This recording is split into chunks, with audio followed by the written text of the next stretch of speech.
다니엘서 강의 39번째 시간입니다.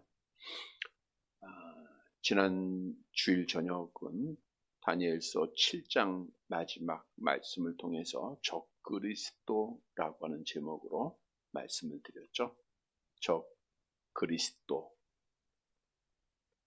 반드시 마지막 때에 일어날 것이고 적그리스도는 우리 성도들을 매우 힘들게 할 것이다. 그러나 주님의 오심으로 적그리스도가 멸망을 받게 될 것이다. 따라서 우리는 승리를 확신하고 끝까지 믿음을 어떤 박해가 있어도 지키는 자가 되어야 한다라고 하는 교훈의 말씀 다시 한번 기억하고 순교를 각오하는 믿음을 가지고 우리가 끝까지 믿음을 잘 지켜서 복받는 사랑하는 자들이 되시기를 간절히 바랍니다. 이제 8장이 시작되는데 8장은 7장의 다니엘이 환상을 하나 받았고요. 8장은 또 다른 환상을 함께 받게 됩니다. 말씀을 드린 대로 6장까지 다니엘서가 맞춰지는 것이고요. 7장부터 마지막 12장까지는 다니엘이 마지막 때에 일어날 일에 대한 자기가 받은 환상들을 기록하고 있는 겁니다. 7장에서 다니엘이 바다에서 올라오는 네 짐승에 대한 모양에 대해서 말씀을 드렸죠. 사자 같은 짐승, 또 곰 같은 짐승, 표범 모양처럼 생긴 짐승. 그러나 네 번째 짐승은 너무나도 기괴한 거대한 짐승이기에 다니엘이 경험한 짐승으로는 표현이 안 돼서 짐승의 이름은 없습니다. 이 네 짐승은 네 나라를 의미한다 그랬죠. 사자 같은 짐승은 바벨론 나라를 의미하고 곰은 메대와 바사를 의미하고 있고 표범은 헬라 제국을 의미하고 있고 그리고 마지막 그 기괴한 짐승은 로마 제국을 의미한다라고 말씀을 드렸습니다. 8장의 예언의 오늘 본문의 말씀은 메대와 바사 제국으로부터 헬라 제국까지의 내용을 다니엘이 받은 말씀입니다. 즉 7장에서는 바벨론부터 로마까지지만 8장의 내용은 그 중간에 메대와 바사 그 다음에 헬라까지의 말씀을 구체적으로 하나님께로부터 받은 예언을 기록한 말씀이라는 겁니다. 여러분, 다니엘이 자기 생전에 직접 보지도 듣지도 못하고 경험해 보지도 못한 내용들을 예언을 한 이유가 뭔가? 바꿔 얘기하면 하나님께서 왜 다니엘에게 앞으로 되어질 일들을 예언하게 하셨는가? 그 이유는 모든 일이 우연이 아니라 하나님께서 직접 계획하셨던 일이고 섭리하셨던 일이라고 하는 것을 깨닫게 하기 위함입니다. 예를 들면 하나님께서 아브라함을 믿음의 조상으로 세우시면서 가나안의 땅을 약속을 하셨어요. 조카 롯을 떠나보내게 한 후에 하나님이 약속하잖아요. 이게 예언이에요. 이제 앞으로 너의 후손들이 하늘의 별처럼 많아지게 될 것이고 동서남북으로 바라보는 가나안 땅을 너희가 차지하게 될 거야. 그런데 지금 차지하는 게 아니라 400년 동안 종살이 하게 될 거야. 그런데 역사를 보면 그대로 됐어요. 그대로. 이스라엘 백성들이 애굽에 가서 400년 동안 종살이 하게 되고 또 그의 후손들이 얼마나 많아졌습니까? 그대로 이루어졌고 또 약속대로 가나안 땅을 복으로 받더라. 그러니까 이스라엘 백성들이 잘나서 다니고 우연히 된 게 아니에요. 하나님이 계획하시고 하나님이 섭리하심으로 이루어졌다는 거예요.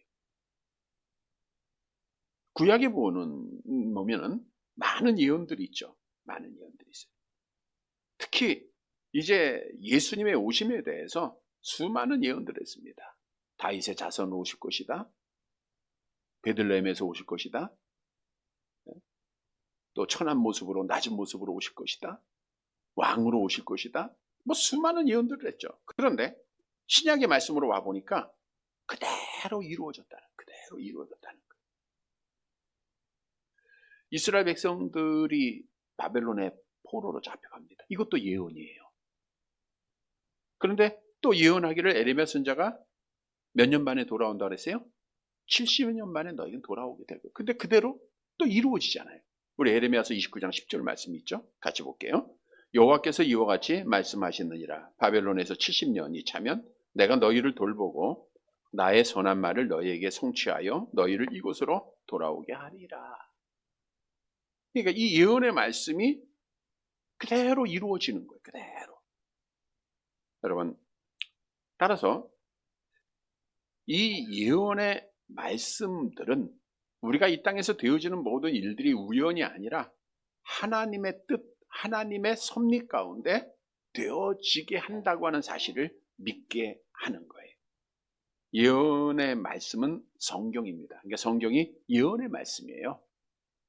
그래서 앞으로 되어질 일들을 기록한 말씀, 성취된 말씀, 이게 예언이죠, 예언. 그래서 베드로후서 1장 21절에도 우리 한번 암송해 볼까요? 예언은 언제든지 사람의 뜻으로 낸 것이 아니요 오직 성령의 감동하심을 입은 사람들이 하나님께로부터 받아 말한 거. 이거 예언이 뭐예요? 하나님의 말씀이잖아요.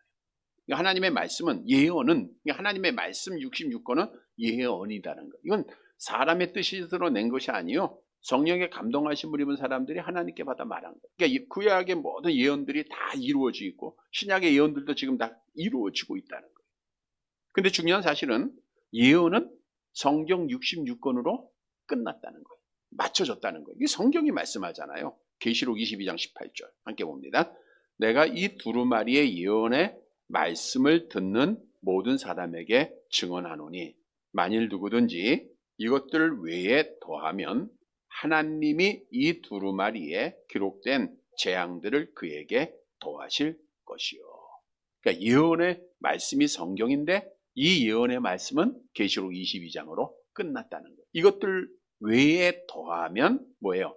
하나님의 재앙이 그들에게 임한다 그랬어요. 그러니까 지금 내가 하나님 앞에 예언을 받았다. 이것은 다 가짜예요. 이건 거짓입니다. 성경이 진리이기 때문에 그래요. 물론 악한 영도 예언을 해요. 또 마치기도 합니다. 우리 점쟁이들 보면 마치기도 하잖아요. 그러니까 점쟁이 찾아가죠. 근데 이거는 다 일시적인 것이고 하나님의 계시를 흐리게 하는 거예요. 우리 믿는 성도들은 오직 성경 말씀이 하나님의 예언이다라는 것을 믿고 우리가 그 말씀을 따라가야 되는 거예요. 우리가 구약 시대 봐도 우리 에레미야 선지자 시대의 예를 들어서도 얼마나 많은 거짓된 예언자가 있었습니까? 그러니까 에레미야 선지자는 하나님께로부터 받아서 말씀을 선포하는데 앞으로 이렇게 될 것이다. 그러나 거짓 선지자들은 듣기 좋은 얘기하는 거예요. 자기 뜻대로 말하는 거예요. 그래서 성경이 말씀하고 있죠. 에레미야서 23장 16절 함께 봅니다. 만군의 여호와께서 이와 같이 말씀하시되 너희에게 예언하는 선지자들의 말을 듣지 말라. 그들은 너희에게 헛된 것을 가르치나니 그들이 말한 묵시는 자기 마음으로 말미암은 것이요 여호와의 입에서 나온 것이 아니라. 여호와에서 입에서 나온 말씀이 오늘날 우리에게는 성경 66권으로 확증되었으니까 얼마나 복받은 겁니까? 사실 구약 시대에 또는 신약 초기에는 참 힘들었을 거예요. 뭐가 진짜인지 모르잖아요.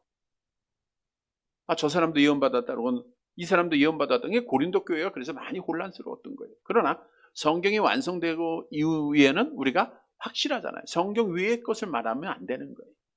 성경 말씀으로 예언이 끝난 거야. 나 지금 예언받았다. 하나님이 이렇게 하시더라. 이건 어느 누구라 그래도 다 가짜고 거짓입니다. 이거 따라가면 죽는 거예요. 자, 오늘 본문의 말씀은 다니엘이 받았던 예언, 또 우리가 지금 받고 있는 이 성경 66권의 이 말씀은 미래에 되어질 일들이죠. 또 되어진 일이 성취됐기도 했고요. 그 일들은 어떤 유익을 우리에게 주고 있는가를 말씀해 주고 있어요. 먼저는 하나님의 예언은 믿는 자에게는 소망이라는 거예요. 바꿔 얘기하면 믿지 않는 자들에게는 절망입니다. 믿는 자에게는 소망이다. 본문 1절 말씀 보도록 합니다. 1절 같이 봅니다. 나 다니엘에게 처음에 나타난 환상 후 벨사살 왕 제3년에 다시 한 환상을 나타나니라. 처음에 나타났다. 이건 7장에서 다니엘이 본 환상을 말하는 거겠죠. 나타난 환상이에요.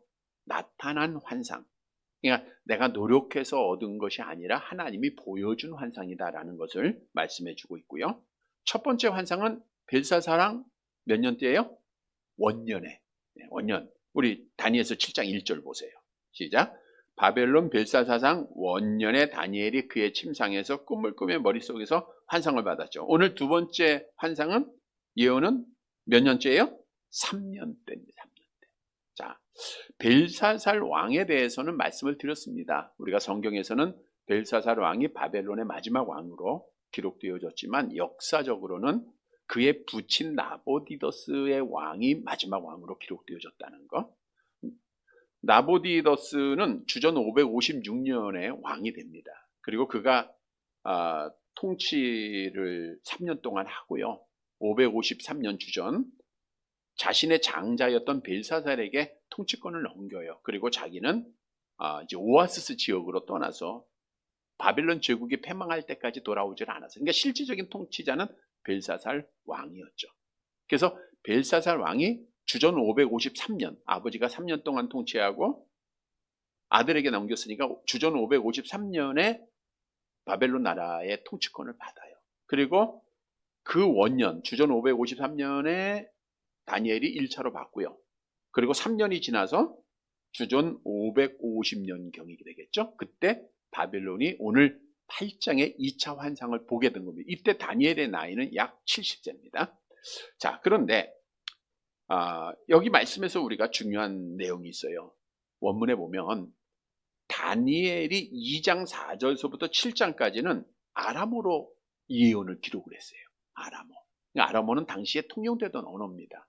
그러니까 바벨론 사람들도 또 모든 좀 공부했던 모든 분들이 다 알 수 있는, 그 지역의 로마 사람이고 다 알 수 있는 단어가 아람어예요. 아람어로 기록을 했는데 오늘 8장부터는 히브리어로 기록을 합니다. 그 이유가 무엇인가 하면 26절에 보면, 우리 8장 26절에 보면은 가브리엘 천사가 다니엘에게 뭐라고 말하냐면 그 환상을 뭐하라 그랬어요? 간직하라.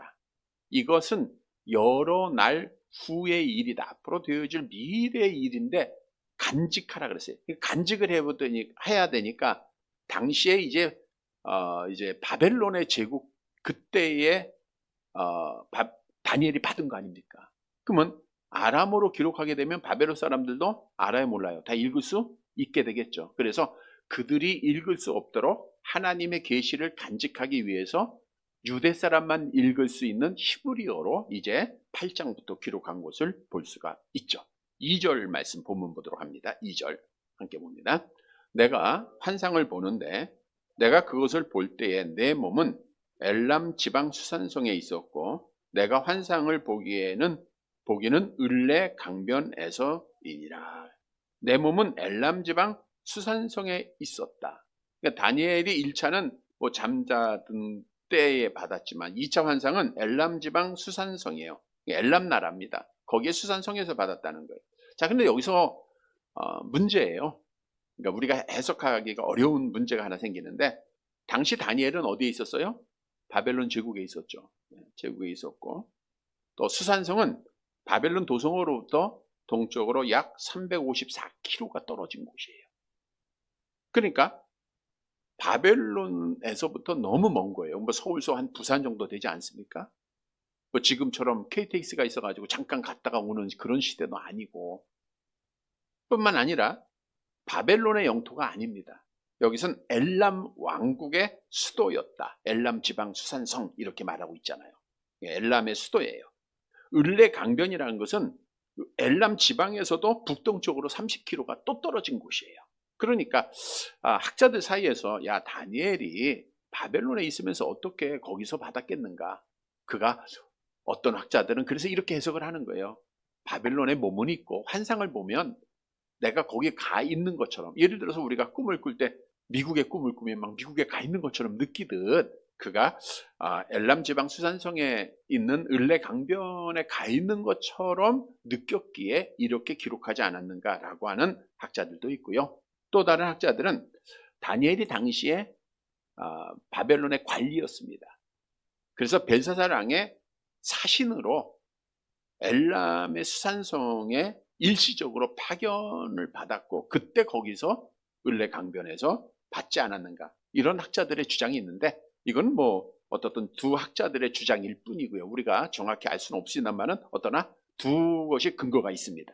여러분, 여기서 중요한 것은 하나님께서는 다니엘을 통해서 앞으로 되어질 일들을 계시해 주었고요. 예언해 주셨고요.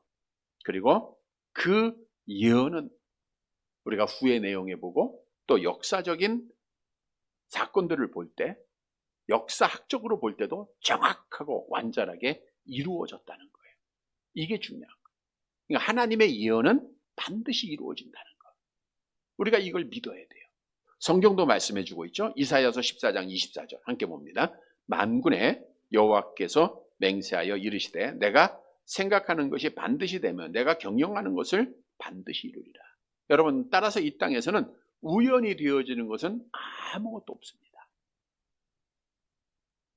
이건 자연스러운 일이야. 이건 믿지 않는 자들이 하는 거예요. 아, 이거 우연이야. 믿지 않는 자들이 하는 거예요. 모든 일은 하나님이 계획하셨고 하나님이 이루어 가세요. 큰 일이든 작은 일이든. 그리고 하나님께서 성경 말씀을 통해서 주셨던 예언은 100% 완전하게 그대로 이루어지는 거예요. 우리가 역사적으로도 그 예언이 다 이루어졌음을 너무나도 잘 알고 있죠. 자, 그런데 이 예언은 믿는 자들에게는 소망이요, 꿈이요, 기쁨이라는 거예요. 자, 예를 들어서 이스라엘 백성들이 애굽에서 해방을 받을 때에도 그들이 가나안의 약속의 그 예언의 말씀을 들었을 때 그들에겐 꿈입니다. 바벨론의 포로로 갔지만 하나님이 뭐라고 예언했어요? 몇 년 동안?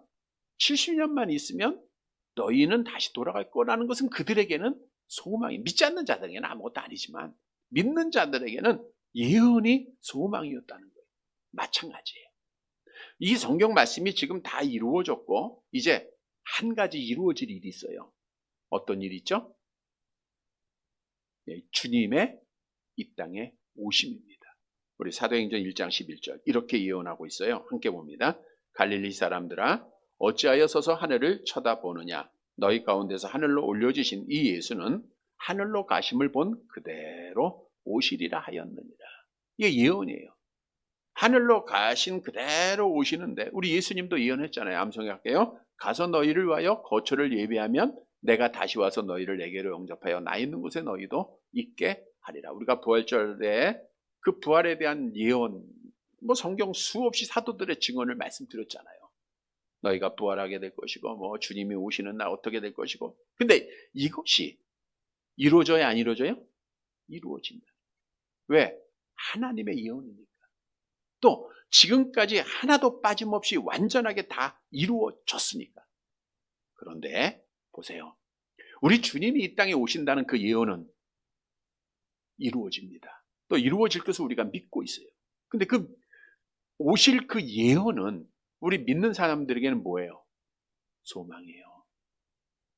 우리 믿는 사람들에게는 정말 기다림 아닙니까? 그러나 믿지 않는 자들에게는 절망. 왜? 그날 심판의 날이기 때문에. 그래서 성경에 약속된 모든 예언들은 우리 믿는 자들에게는 소망이라는 거예요. 지금은 노예가 될 수도 있고 지금은 아플 수도 있고 지금은 어려울 수도 있고 괴로운 일을 당할 때도 있고 절망스러운 순간이 있다 할지라도 궁극적으로 우리에게 하나님의 말씀은 소망이라는 거예요. 그러니까 우리는 성경을 통해서 소망을 가져야 돼요.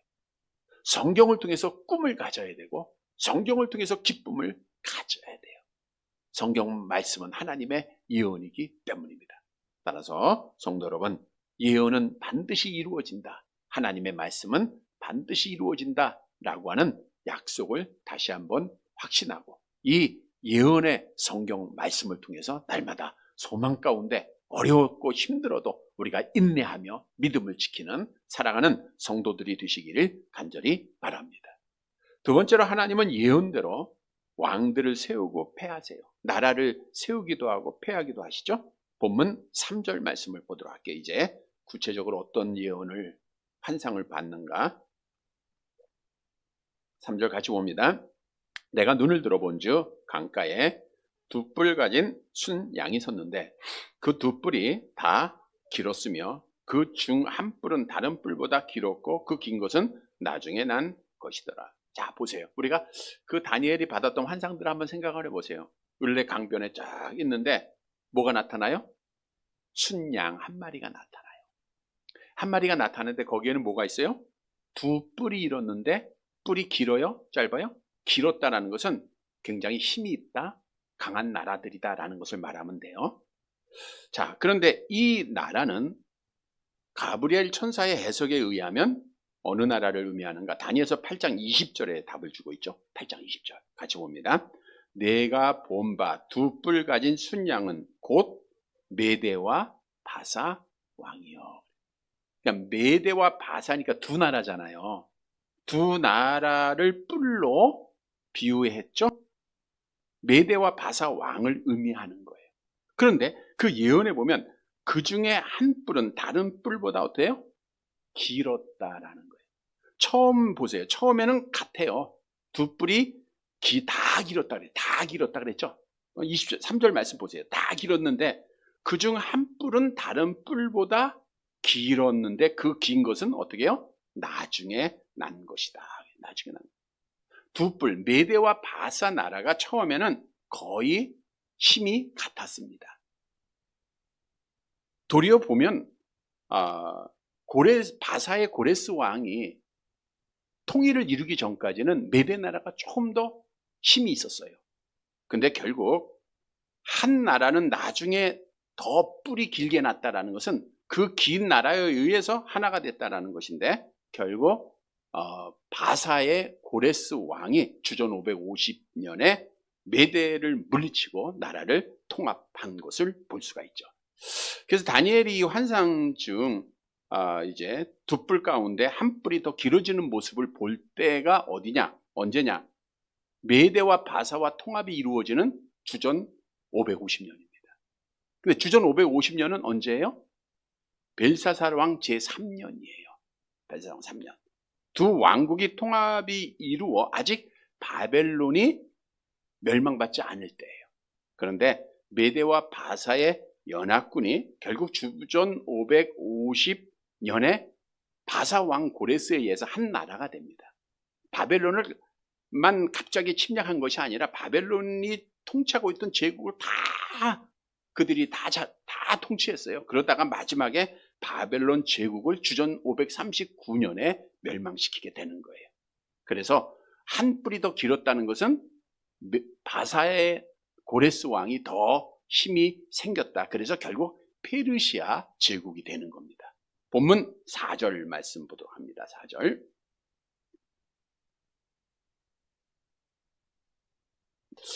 4절 같이 봅니다. 내가 본즉 그 순양이 서쪽과 북쪽과 남쪽을 향하여 받으나 그것을 당할 짐승이 하나도 없고 그 손에서 구할 자가 없으므로 그것이 원하는 대로 행하고 강하여 졌더라.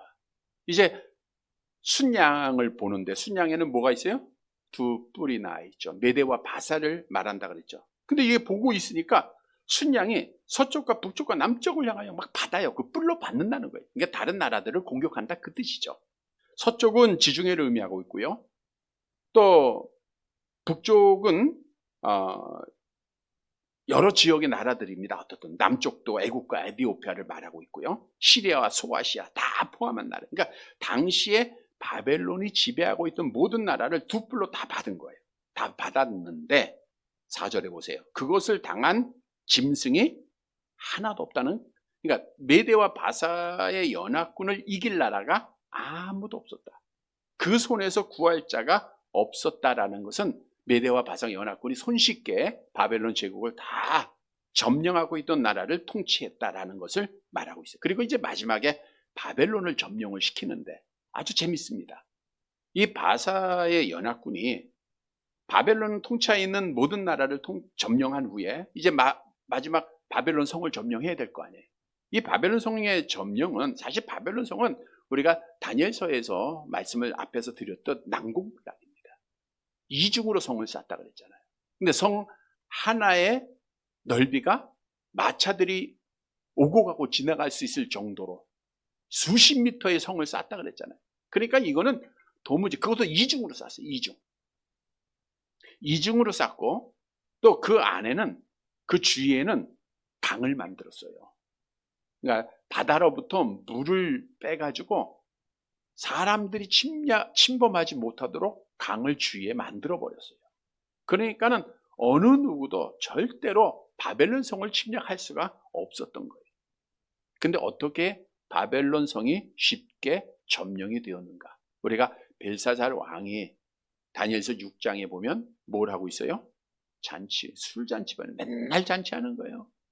그것도 하나님의 성전에서 기구를 가져다가. 그때에 이 바사의 총사령관 고레스가 이 바벨론 왕국을 에워싸고 있는 만들어 놓은 강이죠. 그래서 바다에서 오는 그 강물을 이제 외곽 근처로 소택지로 돌리게 됩니다. 그러니까 결국 바벨론 성을 에워싸고 있는 강물이 다 말라버리는 거예요. 그러니까 쉽게 그들이 성 안에 들어가서 바벨론을 멸망시킬 수 있었다라고 역사적으로 기록이 되어져 있죠. 이렇게 메대와 바사의 연합군, 특히 바사의 고레스 왕이 큰 지혜를 가지고 있었고 강한 힘을 가지고 있었다라는 것을 볼 수가 있어요. 자, 그런데 여기서 끝나는 게 아니에요. 한 순염소가 또 등장을 합니다. 본문 5절 말씀 보세요. 5절. 이제 메대와 바사는 뭐로 비유됐죠? 양으로 비유됐죠? 순양의 두 뿔을 가지고 이제 막 다 점령을 했어요. 그런데 5절 같이 봅니다. 내가 생각할 때에 한 순염소가 서쪽에서부터 와서 온 지면에 두루 다니되 땅에 닿지 아니하며 그 염소의 두는 사이에서는 현저한 뿔이 있더라. 내가 생각할 때요. 생각은 앞에 3, 4절의 환상을 생각하는 겁니다. 그 두 뿔을 가진 한 순양에 대해서 다니엘은 모르잖아요. 앞으로 되어지는 그걸 생각하고 있을 때 한 순염소가 나타나는 거예요. 여기서 한 순염소는 헬라 제국의 통치자였던 알렉산더 대왕을 말하고 있는 거예요. 자, 메데바사 제국이 순양으로 표현한 반면 헬라 제국은 알렉산더 대왕은 뭐로 표현해요? 염소로. 염소가 세요? 양이 세요? 싸우면 당연히 염소가 세죠. 비교가 안 돼. 양은 순하잖아요. 그래서 순한 양, 염소는 막 그냥 순종도 없고 막 받는 거 연상이 되잖아요. 근데 알렉산더 대왕을 그렇게 표현하고 있어요. 서쪽에서 또 오는데 마게도냐 지역에서 온 겁니다. 온 지면에 두루다녔다. 모든 땅을 말하는 것이 아니라 많은 나라를 점령했다라는 뜻이고요. 여기서 아주 참 표현하는 다니엘의 말씀이 있는데 땅에 닿지 않았다. 땅에 닿지 않았다. 그러니까 순염소가 나라를 점령하면서 막 달리는데 그 발이 땅에 닿지 않았다. 이 말은 뭐냐? 헬라 제국의 원정국이 기세가 너무 강력하여서 정복의 속도가 빠르다는 거예요. 땅에 닿을 정도로 없어 그냥 막 다 점령하는 겁니다. 그러니까 정복 전쟁을 아주 빠르게 수행하고 있었다는 것을 말하고 있고요. 그 두 눈 사이에는 현저한 뿔, 그러니까 너무나도 특별한 뿔이 있었는데 이것은 말씀드린 대로 알렉산더 대왕을 말하고 있죠. 자, 6절 말씀 봅니다. 6절 같이 봅니다. 그것이, 여기서 그거는 염소의 양이에요. 순염소, 알렉산더 대왕을 말하는 거예요. 그것이 계속 봅니다. 두 뿔 가진 순양, 곧 내가 본 바 강가에 섰던 양에게로 나아가되 분노한 힘으로 그곳에 달려가니. 이제 그게 알렉산더 대왕이 순양의 뿔이 누구를 향해서? 두 뿔은 메대와 밧을 향해서 분노함으로 달려가요. 분노함으로. 강하게 달려간다는 거죠. 그래가지고 순양을 받아 넘어뜨리게 되는 전속력으로 달려갔다 그 뜻이죠. 그래서 7절 말씀 보세요. 함께 봅니다. 내가 본즉 그것이 순양에게로 가까이 나가서 더욱 성내어 그 순양을 쳐서 그 두 뿔을 꺾으나 순양에게는 그것을 대적할 힘이 없으므로 그것이 순양을 땅에 엎드려뜨리고 짓밟았으나 순양은 그 손에서 벗어나게 할 자가 없었더라. 그래서 헬라의 결국 알렉산더 대왕이 메대와 바사를 오늘 본문에 보세요. 순양에 나가서 성내어서 쳐서 부스러뜨리니까 대적할 힘이 없어요. 완전히 패하게 됩니다. 여기서 짓밟았다 꺾였다 이것은 그릇이 산산조각 던져서 깨져지듯이 그 나라가 다 망했다 그 뜻이에요. 짓밟았다는 것은 짓 뭉개버렸다는 거예요. 역사적으로 이것은 증명이 됐죠. 헬라 제국의 알렉산더 대왕은 주전 334년부터 331년 약 4년에 메데 바사의 제국의 다리오 왕 3세, 다리오 3세와 전쟁을 해서 이 말씀 그대로 완벽한 승리를 거두고 메데와 바사를 완전히 짓밟았습니다. 자, 이 말씀을 묵상해 보면, 자, 역사적으로는 메데와 바사란 나라가 일어나고 바벨론을 무너뜨리고 또 알렉산더의 대왕이 나오고 또 그들을 쳐서 부서뜨리고 이렇게 봤는데 벌써 수백 년 이전, 그 이전 200년 이전에 이미 다니엘은 그걸 다 어떻게 했어요? 예언해 놓은 거예요. 그러니까 나라가, 그 제국들이 패하고 넘어지기도 하고 세워지기도 하고 또 왕들이 죽기도 하고 살기도 하고 권력을 빼앗기기도 하고 권력을 차지하기도 하고, 이 모든 것들이 예언한 말씀대로 되었다는 거예요. 그럼 누가 하셨다는 거예요? 하나님이 하셨다는 거예요. 하나님께서는 절대적인 주권을 가지시고, 여러분, 나라 그냥 세워지고 없어지는 거 아닙니다. 하나님의 계획이에요. 왕, 우리나라로 말하면 대통령, 누가 세우는 거예요? 하나님이 세우는 거예요. 성경이 말씀하고 있죠. 다니엘서 2장 21절 함께 봅니다. 그는 때와 계절을 바꾸시며 왕들을 폐하시며 왕들을 세우시며 지혜자들에게 지혜를 주시고 총명한 자에게 지식을 주신. 여기서 때와 계절은 뭐 지금 봄, 여름, 가을 그게 아닙니다. 나라의 왕국에 지어진 시간들을 말하고 있는 거예요. 하나님이 정한 나라가 있어요. 정한 때가 있습니다. 영원한 나라는 이 땅에 아무도 없어요. 왕들 다 폐하시고 세우시고 하십니다. 그래서 느부갓네살 왕도 고백을 했잖아요. 다니엘서 4장 17절 함께 봅니다. 지극히 높으신 이가 사람의 나라를 다스리시며 자기의 뜻대로 그것을 누구에게든지 주시며 또 지극히 천한 자를 그 위에 세우는 줄을 사람들이 알게 하려 함이라. 그래서 모든 것이 누가 세워요? 하나님. 근데 중요한 것은 하나님께서는 인류의 평화와 번영을 위한 선한 통치자만 세우는 것이 아니라는 거예요.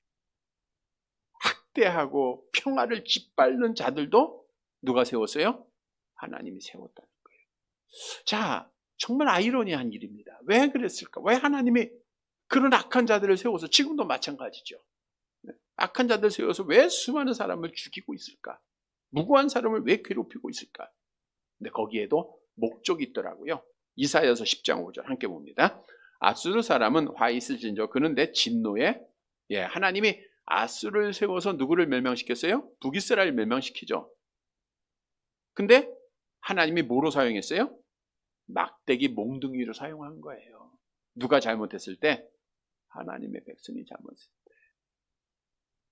그래서 이 모든 일들은 하나님의 살아계심이 증거되는 일입니다. 출애굽기 14장 4절 함께 봅니다. 내가 바로의 마음을 완악하게 한즉 바로가 그들의 뒤를 따르리니 내가 그와 그의 온 군대로 말미암아 영광을 얻어 애굽 사람이 나를 여호와인 줄 알게 하리라. 애굽 이스라엘 백성 내보낸 다음에 바로의 마음 강팍하게 하나님이 하셨잖아요. 그 따라가다가 홍해에서 다 수장되어 죽죠. 하나님의 살아계심을 증거하는 거예요. 따라서 성도들은, 우리는 하나님 앞에 기도할 뿐입니다. 지금 우리나라가 국회의원 선거 때문에 떠들썩한데 왕만 하나님이 세우고 국회의원은 사람이 뽑는 거 아니에요. 뽑기는 우리가 뽑아요. 근데 누가 세우는 거예요? 하나님이 세웁니다. 정말 안타까울 때가 있죠. 악한 자들이 선거를 앞두고 그런 생각, 참 우리 국민들이 왜 이렇게 선악을 분별하지 못할까? 너무나도 안타까워요. 상식적이지 못할까? 비상식이 지금 우리나라를 지배하고 있지 않습니까? 저런 사람들이 어떻게 백성들의 지배를 받고 국민들의 지배를 받고 있을까? 너무 안타까워요. 그런데 결국에는 여기에도 하나님의 뜻이 있다는 거예요. 지금 되어지는 일들을 쭉 보면서 당연히 자유민주주의 우리 지키기 위해서 기도해야 되고, 당연히 범죄자가 아니라, 악을 행한 자가 아니라 선을 행한 자가 나라를 통치하고 또 많은 의석도 얻어야 되겠죠. 그러나 하나님의 뜻이 있더라고요. 과연 우리나라가 하나님 앞에 복을 받을 만한 나라인가? 여러분, 하나님은 누굴 통해서 복을 주세요? 누구를 통해서 저주하세요? 믿는 사람들이. 하나님의 관심은 바로 여러분들에게 있는 거예요. 하나님은 믿지 않는 사람들 관심 없어요. 지옥 갈 거니까. 믿는 사람들은 어떻게든 믿음을 지켜야 되고 저들에게 관심을 갖잖아요. 바꿔 얘기합시다. 우리나라가 번영하고 복을 받을 때는 믿는 사람들이 잘했어요, 못했어요? 잘했어요. 정말 하나님 잘생겼습니다. 근데 오늘날 이 시대는 우리가 하나님께 대한 사랑, 열정 다 식었잖아요, 교회가. 한국 교회가 다 죽어가고 있잖아요. 그러니까 하나님이 복을 줄 수가 없어요. 그래서 우리는 이러한 상황, 이러한 어떤 결과에서라도 하나님 앞에 회개하고 돌아오고 나라를 위해서 기도하는 것밖에 없더라고요. 정말 믿음 지키기가 더 어려워질 수 있어요. 이게 마지막 때라고 하는 증거이기도 합니다. 그래서 우리는 모든 것을 하나님이 세우시고 하나님이 폐하신다라고 하는 것을 분명히 믿고 나를 돌아보면서 정말 내가 복받을 만한 자인가? 한국 교회가 정말 하나님이 함께하고 있는가를 우리가 되돌아보며 하나님 앞에 돌아올 수 있는 그런 기회. 그래서 이 나라가 정말 우리가 기도하는 대로 자유민주주의 지켜지고 하나님 앞에 복받은 나라, 이것은 우리 교회가 다시 회복되고 살아나야 됩니다. 그것을 위해서 우리가 함께 기도하고 여호와께로 돌아오는 귀한 은혜가 있게 되기를 간절히 바랍니다. 세 번째로 예언대로 세상 권력은 반드시 멸망하게 돼 있다는 거예요.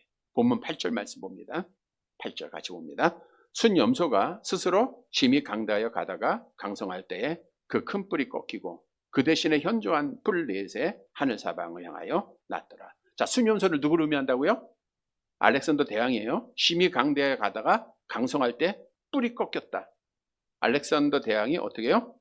죽었다, 그거예요. 죽었다. 자, 알렉산더 대왕은 준비가 많은데 설교가 시간이 많이 가서 그냥 넘어가도록 할게요. 알렉산더 대왕은 주전 323년에 6월 13일 갑작스럽게 죽는데 33살에 죽었습니다. 33살에. 역사의 기록에 의하면 그가 말라리아에 걸려서 고열로 갑자기 사망했다고 해요. 자, 젊은 나이에 왕이 되고 제국을 통치하고 자신을 신격화하고 그의 권력이 영원할 것 같죠. 33살이니까 영원할 것 같지 않았습니까? 근데 하나님이 그 뿔을 꺾으니까 꺾어지더라고요. 아마 계획은 다 산 거죠. 그리고 오늘 본문 말씀해 보면 현저한 그 뿔 넷에, 그러니까 네 뿔 넷이, 그러니까 헬라 제국이 네 나라로 나누어지게 된다, 그 뜻이에요. 다니엘서 8장 22절에 나와 있죠. 그러니까 두 아들이 있었는데 두 아들은 암살을 당하고 네 나라로 카선토, 루시마이크스, 셀루쿠스, 플레미라는 건 장군에 의해서 네 나라로 나눠지게 돼요. 이 말은 뭘 의미하느냐? 하나님의 예언대로 악한 자들은 반드시 마지막에는 하나님의 정한 때에는 멸망을 받게 돼 있어요. 권세는 로마서 13장 1절 함께 봅니다. 권세는 하나님께로부터 나지 아니함이 없나니 모든 권세는 다 하나님께 정한 바라. 그래서 우리 믿는 성도들은요, 절대로 악한 자들, 권력자들 두려워할 거 없어요.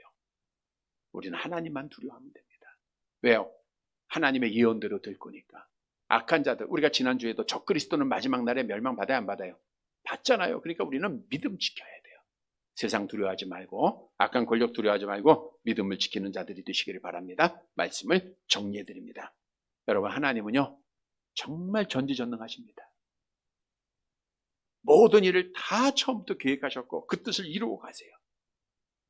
우연이라는 거 없어요. 그래서 하나님이 선지자를 통해서 예언해 주신 거예요. 앞으로 이런 일이 될 거야. 근데 다 됐더라고요. 다 됐. 성도 여러분, 예언은 하나님의 말씀으로 완성이 됐는데 우리 믿는 자에게는 소망이라는 거예요. 하나님의 말씀은 우리에게 소망이요 기쁨이 돼야 돼요. 그리고 나라가 세워지고 왕이 세워지고 패하는 것 누구가 하는 거예요? 하나님께서. 우리는 하나님의 섭리에 순종해야 돼. 우리가 막 대항할 수는 없어요. 우리가 하나님의 일을 어떻게 우리가 굳게 합니까? 하나님이 하시는 일. 우리는 순종하는 것밖에 없어요. 그리고 결국에는 우리는 승리예요, 패예요? 우리는 이기는 자예요. 악한 자들은 하나님의 심판 받습니다. 세상 두려워하지 말고 믿음 지켜야 돼요.